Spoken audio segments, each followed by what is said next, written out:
Every December, in the Netherlands and Belgium, a beloved mythical character comes to life. He's the companion of Sinterklaas, and his job is to deliver gifts to children. This is Zwarte Piet, or Black Pete. But what makes Zwarte Piet controversial is that he's portrayed by a person in blackface. Let's stop here for a minute. We'll come back to Zwarte Piet and why he's still a part of Dutch celebrations in a bit.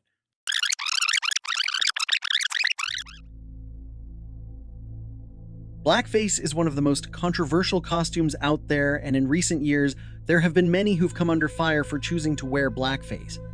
I'd kill myself if I were black. Oh, you can say whatever you want, you smelling. People who wore blackface at some point in their careers were suddenly facing consequences. It's not racist on Halloween, it's racist every day. There is no magical day where you can wear blackface with no repercussions. I never should have done it. It is something absolutely unacceptable to do. Blackface is racist because it turns black people into a costume and divorces them from their humanity. We're people, not costumes. Let's get back to Zwarte Piet. He wears brightly colored Renaissance attire, curly afro wigs, exaggerated red lips, and gold jewelry. He comes to the Netherlands from Spain by steamboat as the helper of Sinterklaas.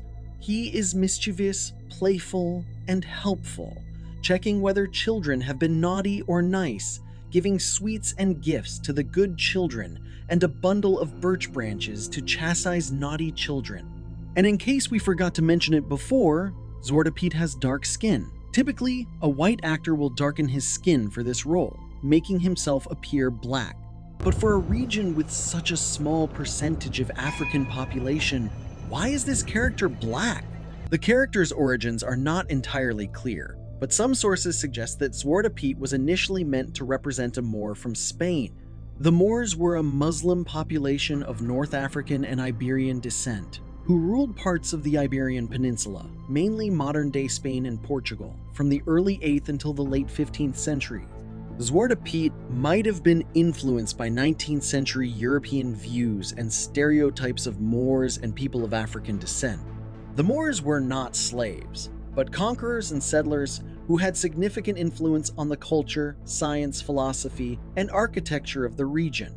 However, during and after the Reconquista, the period of history where Christian kingdoms retook control of the Iberian Peninsula, many Moors were enslaved or expelled from Spain and Portugal. The more modern version of Zwarte Piet, popularized by Jan Schenkman in his book St. Nicholas and His Servant, shows Zwarte Piet as a dark-skinned helper dressed in page boy attire. Given the history of colonialism and slavery at that point in history, some interpretations associated Zwarte Piet with the caricature of enslaved Africans.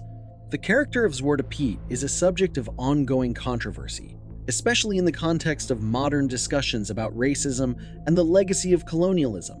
There are people saying that he needs to be cancelled, but others defend Zwarte Piet as a beloved character. This brings us to the issue of blackface. Blackface has a long history of being used to mock, dehumanize, and perpetuate negative stereotypes about people of African descent. This practice originated in 19th century minstrel shows in the United States, where white performers would darken their skin and exaggerate their features to caricature black people, often depicting them as lazy, unintelligent, or criminal. The use of blackface contributed to the marginalization and mistreatment of black communities. It reinforced harmful racial stereotypes that had tangible negative impacts on the lives of black individuals. Because of this, today, blackface is widely recognized as a symbol of racism. It's considered disrespectful, even if done with the best of intentions. And this is why Zwarte Piet faces backlash today. All praises, honor, and glory unto Yahweh, Ba'asham Yahweh, Ba'asham Rakakodash, double honor to the elders and the apostles of the great millstone, and salutations to all you sincere can. And this is your brother Abawad back again with another video through the spirit and power of Yahweh, Ba'asham Yahweh, Ba'asham Rakakodash. All praises and glory is due. And you just watched the video. I'm probably going to entitle this exactly the same thing, Zwarte Piet, because Jake was ruling in Europe. And you just watched that video, and it was basically an overview of Zwarte Piet, which is a Christmas time celebration that takes place in the Netherlands. And I'm sure you Akim, are probably familiar with the different quote unquote blackface parades that go on in Europe. I think one also goes on in Spain as well. There's another one, I've forgotten the exact name of the celebration, but it's all going into the same thing, right? Where you have these Edomites running around in blackface for one reason or the other. Basically, and what they'll say is that, oh, it's their culture, that, oh, this is how they operate, that it has nothing to do with you Negro, you so-called Negroes, right? Which is of course all false, because if you go into the history of all these celebrations, right, like the if you watch the video, the person that was reporting on it said it all goes back to Jake, because what did he say? He said that the original Zwarte Piet comes from the Moors, and even the name, right? It's two names, Zwarte Piet, right? Zwarte is basically just the Netherlandish Germanic way of saying swarthy. And let's get the definition for the word Zwarte, right? Let's get it. Zwarte.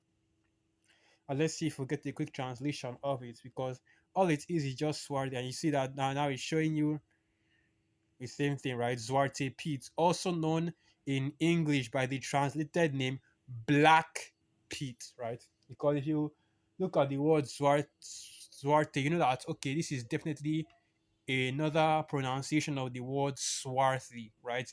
Which, of course, many of the elders and the apostles have gone into before, that the word swarthy means black. Okay, let's go and get the definition of the word swarthy, and you'll see it for yourself, right? And we'll see whether it actually just comes up and say it. And here it is: swarthy, adjective, having a dark complexion or color, being of a dark hue or dusky complexion, tawny, swart, tawny, dusky, dark, right? And that's exactly what swarthy means, and that's exactly what Zwarte Pete is, right? And this shows you that even the word swarthy goes back to black, right? But when you ask Esau starts saying, "Oh, no, swarthy just means darker skin, right? Darker skin, like the Greeks are darker skin, like the Italians, dark skin Europeans. They want actually black, right?" And this is, of course, showing you once again that Jake was ruling in Europe, okay? Because these celebrations like Zwarte, you watch the video. If you watch the video, you see the reporter saying it, that it's basically a celebration done in mockery, right, of Esau kicking Jake out of Europe, right, of Esau basically coming up and coming in power over our people, which is of course prophesied about. And just like the Ark of Titus, right, just like the Judea capital coins that the apostles are talking about, in camp this week, just like those things. This is what this blackface holiday, because that's exactly what it is. Zwarte Piet is being done, right, in remembrance of Esau, taking out the last of the Moors, which are Jake, are Israelites, right? Moors that were involved, Jake that was ruling in Europe at the time. Because even if you type in more, let's just do that. Let's just do that. We type in more, right? And you see the deceit of Esau Edom. Once we do this, let's type in more. You see the deceit of Esau Edom, because basically what they'll say is that, oh, the Moors were African Muslims, right, that were ruling over Europe. Esau will admit that part, because basically the history is clear and evident, right? So rather than accredit the rulership to exactly who it belongs to, which is Jake, they will go on to say, oh no, it was the Arabs. Oh no, it was the North Africans, and they are Arabs too, right? Even though Jake was ruling North Africa too, back during the Dark Ages, right? So let's get this and the more. So more.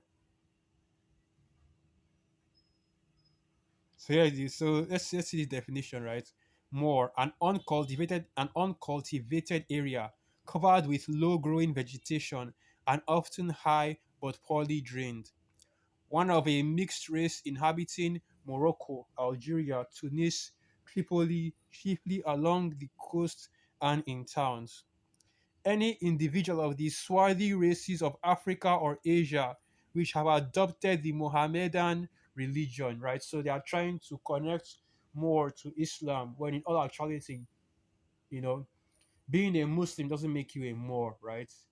The one connection that all the Moors have is not their religion, because you had Christian Moors. I think it was I forget the exact Moor that was. I think there was even a Moor that was turned into a saint. Let me see if I can find that. Let me see if I can find this in the Google. Hold on, let me see if I can find it. I think there was a Moor that was turned into a saint. I've forgotten the exact Moor in the Catholic Church, because it was a Christian Moor. Because you had Christian Moors, you had Muslim Moors, you even had Jewish Moors as well.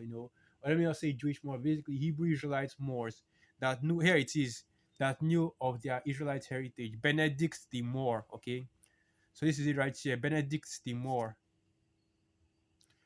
And next year, and let me zoom in on this picture a little bit, because Esau is being wicked right now, and you see how the lighting blew up, right? In that picture. You see how the picture that they use for him is the lighting up picture, and this is how he is normally depicted, right? You see him, dark skinned. This is a Moor. This is a Moor that was giving sainthood in Christianity, and what that shows you is that the Moors were Jake. This is not a matter of debate or anything. Okay, somebody comes up to me and starts saying, "Oh, the Moors aren't actually dark skinned. They aren't actually black. You are North African Muslims." I'm not going to debate them. Keep it moving. No, don't even talk to me, because it is abundantly clear who and what the Moors were. Okay, and it's even more abundantly clear by the meaning of the word Moor, because the word Moor is not an English word first and foremost. It's both an Italian and Spanish word, and the word means black. Okay, so yeah, you see right here, Benedict the Moor, and I think there should be more. Okay, pun not intended, right? This is even the one I was looking for. Saint Maurice, right? Saint Maurice. Okay, so this is Maurice, Saint Maurice. Maurice, also Mauritius, Coptic Mauritius, which is actually, I don't think it's a country. I think it's a country in Africa. I forgot, because I know that Mauritania is just northeast of Nigeria here, right? So let me get this Mauritius, right? So notice that it's always the African countries, especially in West Africa, that are actually named more than whatever country you now have after it. And here it is, Mauritius, island sovereign state of East Africa in the Indian Ocean, right? So it's an island, it's actually very close to Madagascar. You see this map here, right? And Madagascar is in the southern east most part of Africa, and then you have Mauritius, which is another island that is right off the coast of Madagascar to the east. All right, and so we're learning a little bit of geography here as well, because these are things that you need to know in order to better understand this truth. Because when you say things like Jake was ruling in Europe, you should understand the history of that. You had the Moors ruling in the Mediterranean and Central Europe, right? Because Eastern Europe was basically a a wasteland at that time, right? That's where Esau. That's where Esau was holed up during that 1,000 years in Eastern Europe. That's why they call them the Slavs, right? And then you also have Western Europe that was being controlled by the black nobility, right? The kings, the kings of the Middle Ages at the time, which were also Jakes, and you even had a lot of them that were Moors as well, or they were just called Moors because they were also dark skinned, right? So what connected the Moors wasn't the religion, but rather the skin color, the dark skin, which brings us back to Zwarte piet, swarthy piet, black piet, more piet. Okay, so those words are all interchangeable, right? A Moor is a dark-skinned so-called black man. You even had Moors coming out of West Africa. Let me get that, right? Moors from Senegal, and they were going all the way to Europe, right? And the reason why Esau doesn't like to talk about Moorish history, right, is because basically the Moors conquered and civilized Europe, okay? That's why Esau doesn't like to talk about the Dark Ages and West African and it's like a Moorish history. And that's why Esau doesn't want you Negroes to know that you are actually the Moors, okay? So yeah, let's get this West African Moors. You had some Moors even coming out of West Africa as well. That shows you really because of the Malian Empire and also the what they call it again, the University of Timbuktu, right? So this is it right here. The term Moor is an exonym first used by Christian Europeans to designate the Muslim population of the Maghreb, Andalus, Sicily, and Malta during the Middle Ages, which is of course off, right? Because once again, Moors is not indicative of Muslims, okay, but rather it's indicative of Jake, right? Jake. So yeah, so let's go into this, okay?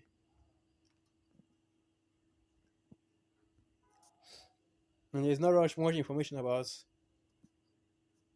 there's not much information about the Moors that actually came out of West Africa, right? So let me see.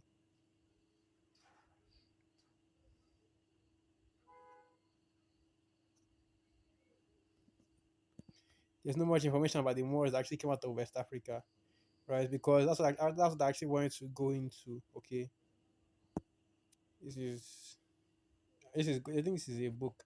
But basically, you had Moors even coming out of West Africa, right? Like I was saying, from the Malian Empire during that time, right? And you had a lot of these, because of the University of Timbuktu, which was a major point of education, right? Where a lot of scholars used to go to in order to study. And hey, look, it's very clear who the Moors are if you're actually paying attention to history and you're willing to admit the truth. And the Moors were Jake, okay? The Moors were Israelites that were ruling in Europe at the time. And the reason why those Israelites were in Europe and the reason why Jake was in Europe and able to rule over Europe during the Dark Ages, during the Middle Ages, is because of this is the book of Revelation 19, verse 20. And I saw an angel come down from heaven, having the key of the bottomless pit and a great chain in his hand. And he laid hold on the dragon, that old serpent, which is the devil and Satan, and bound him 1,000 years. Right. And we always tell you people in the world this, that the dragon, right, the serpent in the garden, the dragon in the book of Daniel, the seventh chapter, is speaking of a man, and not just any man, but a group of people, a people group on the earth. And those people are Esau, Edom. That's why the scriptures say the dragon, that old serpent, going back to the garden, which is the devil and Satan. And the word devil means deceiver. The word Satan means adversary. And this deceiver and adversary is a man here on the earth, because we go into this word for devil, right? In the Greek, and the word you see there will be diabolos. But what is actually interesting is the third definition that the blue letter gives you, because hey, this is one of those rare W's the blue letter takes, because it actually admits the truth, right? So let's go to that. Hold on, selector. I accidentally went back. I know that this thing takes a long time to load, but I'll wait for it because this information is actually relevant. So yeah, Strong's G1228. Strong's G1228. Strong's G1228. Diabolos. Diabolos. Right, and okay, it's the second definition. Second definition. Metaphor applied to a man.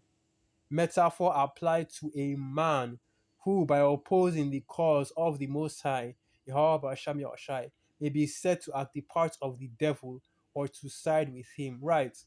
And this is also showing you that he can even call two third ass niggas devils as well, right? Because even this, Allah Yahweh said the same thing in John 8, the 44th chapter. You are of your father, the devil. So if you are siding with Esau, if you are siding with the devil, you are a devil too, right? Let's keep going now. Let's go back into it. So basically, what this is going into was once the thousand was that Esau Edom, the so-called red man, his rulership was put on pause for 1,000 years, and this devil was caused to go into the bottomless pit, which is of course the bottomless pit refers to Europe. So they were caused to go into the bottomless pit and dwell there for 1,000 years. Okay, for 1,000 years, which if you look at the time period between the fall of the Roman Empire, which really is the Western Roman Empire, and the rise of the of the Esau back in during the Renaissance, that was roughly approximately 1,000 years. It was a little over 1,000 years, but it was still approximately 1,000 years, thus fulfilling this prophecy. And also in the book of Job, let's get that in the book of Job, right?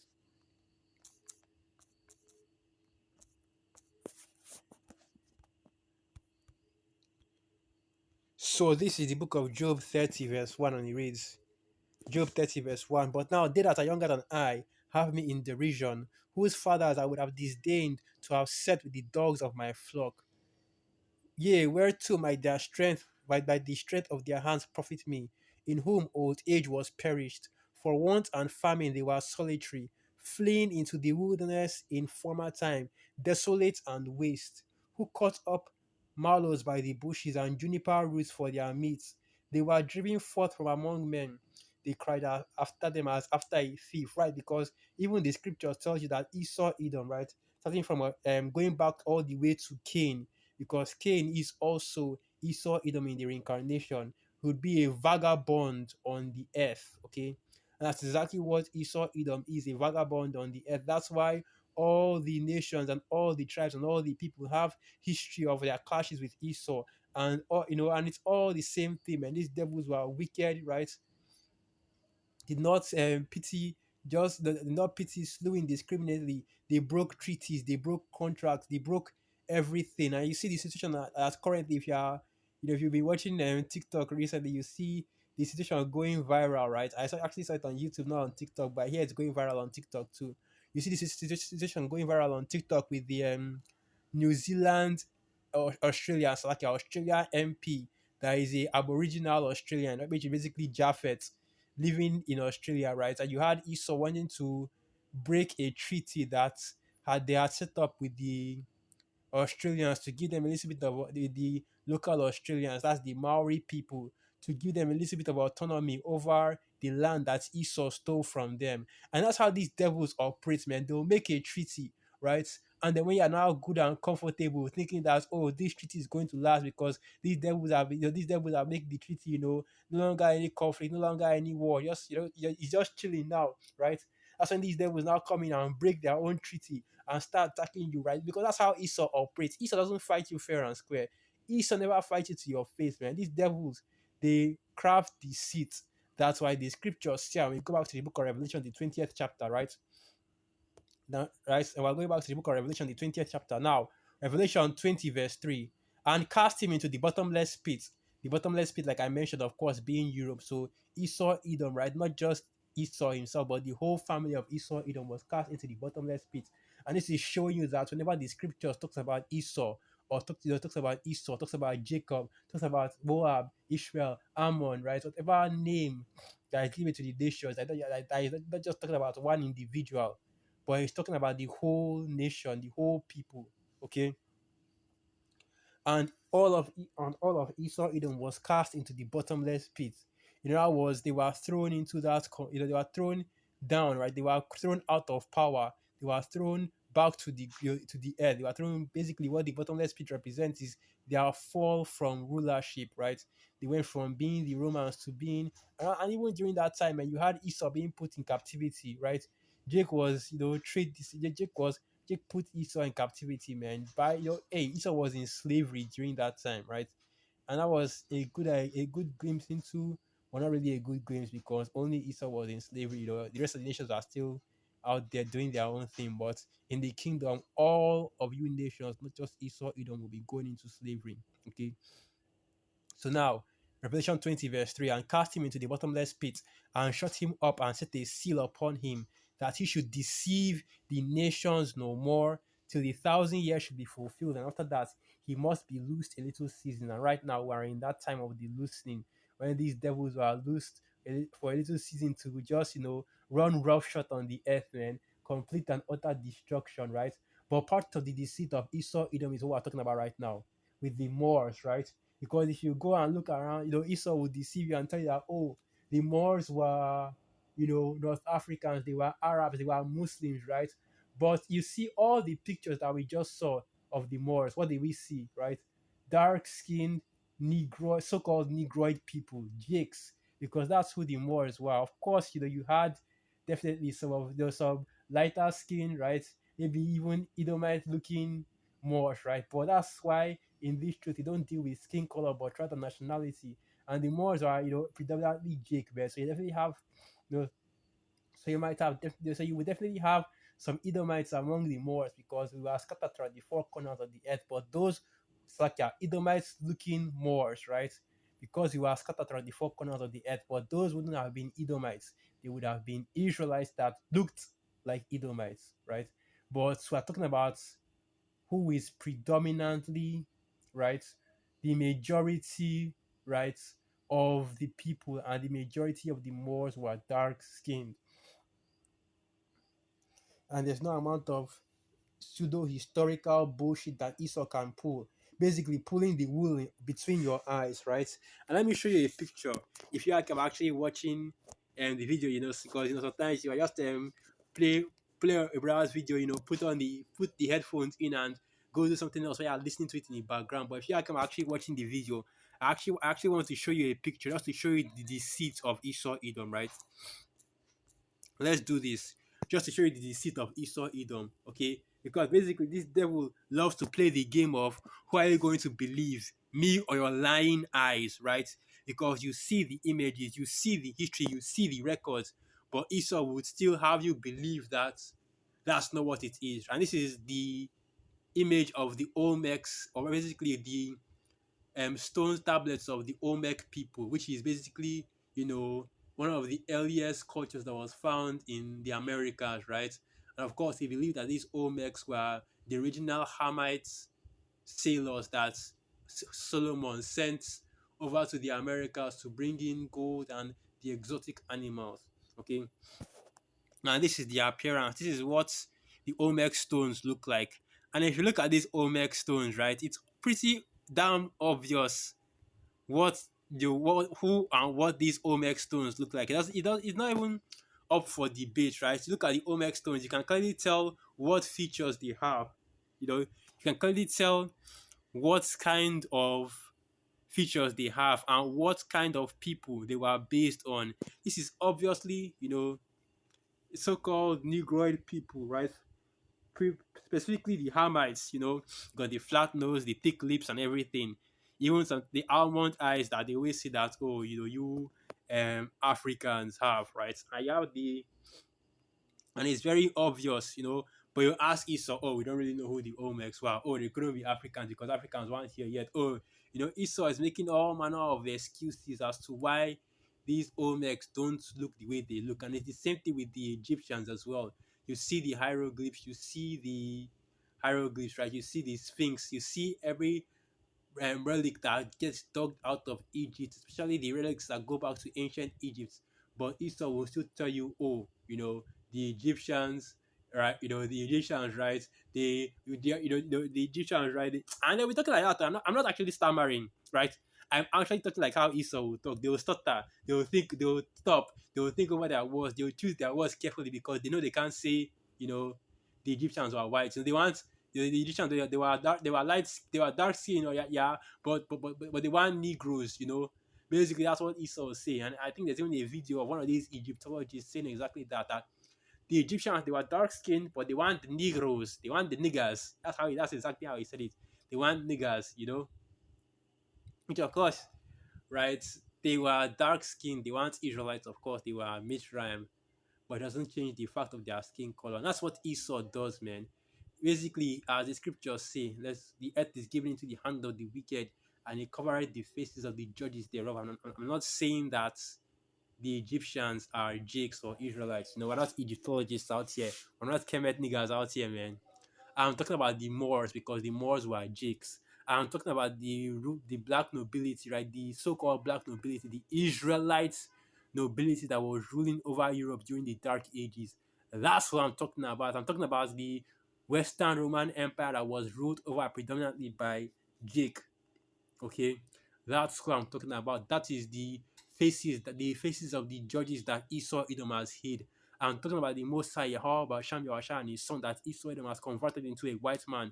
Cesare Borgia and Serapis Christos. But now all that deceit, all that lie, all those cover-ups are beginning to fall away, fall apart because people are now beginning to read and study and see the truth, right? Which is basically that Esau Edom, the devil is a lie, devil is a liar. So with that, I'll end the video right there. Once again, all praises, honor, and glory unto the Most High. Yahweh Ba'asham Yahweh Shai Ba'asham Raka Kodash. Wa Abad Babal. Shalom.